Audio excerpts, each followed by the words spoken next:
I love EVERHOOD. EVERHOOD is an RPG-styled indie game very alike to Undertale, but don't get me wrong, it definitely sets itself apart. With its own cast of memorable characters and an amazing music track, it was a delight all the way through. So I just want to show you guys that today, so...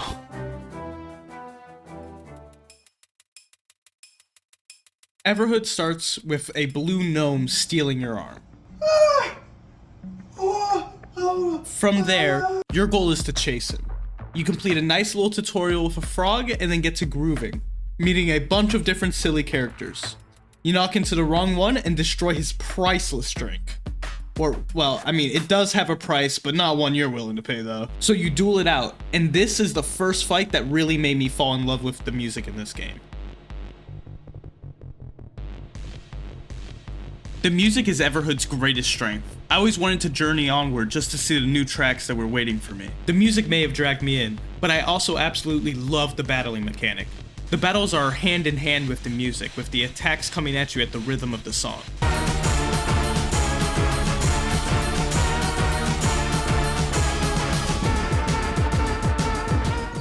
EVERHOOD catches this feeling of dancing between the notes that feels so natural and rewarding to perform. There are no upgrades really in the game, so all the progression you make in fighting is done with your hands. The way you know a game made a great combat system is when the first boss whoops ass the first time you fight them. But with a new playthrough, they feel like nothing to you. Playing through EVERHOOD a second time for this video, I realized so many bosses I had memories of failing on over and over and over. I could absolutely steamroll with the skill I built from the rest of the game. Anyways, to get back to the story, after you destroy Ziggs in his fight, you are moving to meet Goldpig, the hoarder that stole your arm. You reach him and he sends you to your death like Zog from Disenchantment. I'll hit mute. Oh no! Dropped into the incinerator, you are going to die. And when you do, the game resists. Your purpose is much more than to be ended here. So you're revived after a super trippy and confusing fight. You join forces with the thief from the beginning, as now Goldpig has stolen his legs. Blue is one of the damn silliest characters in the game. It always makes me so happy looking at his stupid face. Characters in this game kept me smiling the whole way through. I love this blue man so much, but each character has so much soul put into them. To the slapstick countryside brothers Flan and Muck, to the caring beast, to the mysterious purple mage, to a diabolical professor, some crazy ass green mage, just like this fish and the wise frog. The characters are all across the place. Many of them have their own little cute quirks as well, like Nosferatu sneezing every time you talk to them, or the vampire who is constantly changing his name. One of my favorite moments in the game is when the green mage is the game master of a Dungeons and Dragons game. The way they all interact during this was so much fun, especially with Ziggs telling green mage a swamp level is so cliche, so they changed the board last minute. And then the game just becomes a broken mess. They all seem like they're having a blast here. Each characters also have their own theme songs that fit their personalities perfectly. The Green Mage is all over the place, it sounds like a damn circus. The Swamp Brothers is twangy and country. Rasta Beast will never forgive you for slaughtering his friend, so his goes so damn hard. Even smaller characters have some amazing damn songs for their fights, like, bro, chillax, man. You're just a flower shop owner. Why do you have to have one of the coolest fights and songs in the whole game? Red, with his new sidekick Blue, now move forward into the Cosmic Hub, where we are spread into a bunch of different paths you could take. You could enter the carnival, or the mysterious Midnight Town, or the forest hiding a living castle. To progress, you head to the forest, where you will have to traverse a maze. After getting through the maze, you unlock a key, and at the end of this castle, you earn a piece of a door.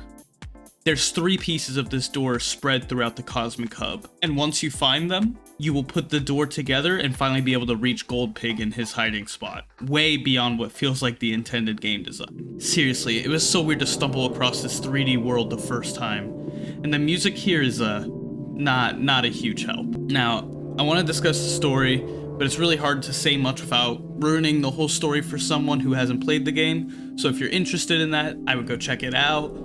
Even if you're not interested in the story, the game on its own is a lot of fun. The colors and the fights and all that, the songs.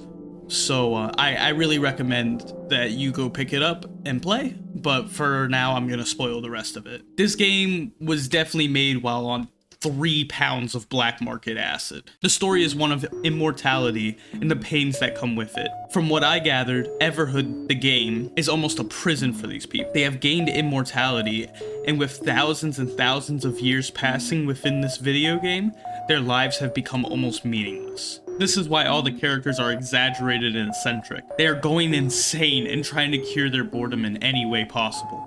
All the characters are trying to push back against you, but because it's a game means there's always a way to progress. Even the person you're playing is separate from you. Inside this red dummy is another mage, the pink mage. This mage is the one you control during the game. After you pick up your arm, Pink will speak directly to the player, talking about how powerless they are to stop you from murdering all their friends through their own body. Anyways, just want to move on to some lighthearted things for a second, like the fun little activities to do, like racing, and you can do an obstacle course with a vampire and catching a quick movie with Flan, my favorite, and much, much more distractions from your pointless existence. Forever and ever. The inhabitants of EVERHOOD are scared of death, but it's the one true way to set them free. This is the main way the game is not like Undertale. The pacifist ending is the bad ending. You leave these beings to suffer forever. A lot are scared, but a lot are also wanting to be freed. Some existence in EVERHOOD is more torturous than others. Many of the professor's experiments are in excruciating pain, and the only time you get to see some of them smile is once they are finally slain. The game also guilt trips you at every turn. Flan grieves in anger as you kill his brother right in front of him, and has one of the most heartbreaking sequences and fights in the game, especially after I had already fell in love with these guys. The game constantly asks you if you're strong enough to finish the task. The task is to have the heart to kill all of these characters that you have fallen in love with. While some make you feel bad, for some, this fight makes them feel alive. The Green Mage has never seemed so alive, and seeing this fight bring him some joy at least is empowering. It is a hard task to fill, to murder all these characters that were becoming your friends. But once the task is done, you must end the whole world, literally murdering the sun behind you, meeting your friends in the waiting place one last time, for apologies for the misunderstanding of your true intention, and then ascension. One last battle with all your friends, one last battle until the end of time. The story of EVERHOOD touched me and scared me, and at times definitely lost me. I had very little understanding of the story my first playthrough, and there is still a bunch that I can't wrap my head around. But I think my time in EVERHOOD is officially over, and it was an experience to remember. And I will be glad that I used my time to have this experience with the game. And I'm glad that my time is valuable enough to care about this or anything else. Immortality is a curse, one that I'm glad I don't have. If I learned anything from EVERHOOD, is that death gives meaning to our lives. Just like how if this video went on forever, it would lose meaning. So now it's ending. I would like a subscription, pretty please, and a huge like. And yeah, I hope you guys have a good day, or a night, or whatever.